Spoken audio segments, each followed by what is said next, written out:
Hello everyone, in this video I'm going to show you how to delete Odoo website given if you're running into errors.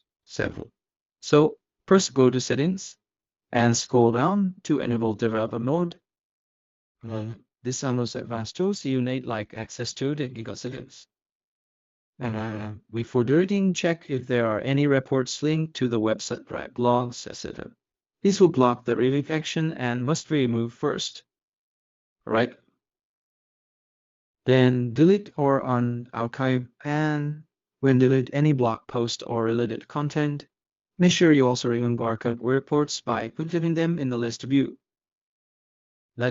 So this how in activate available mode and set it this and check the report ID.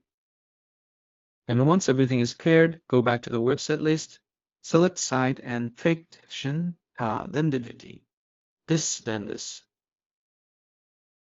And to delete a duplicate site with record ID 1, changes are named the best term ethnic here, and then change the ID. Search for default website, change the ID, then delete as issue. Invoke consent and have a save as free.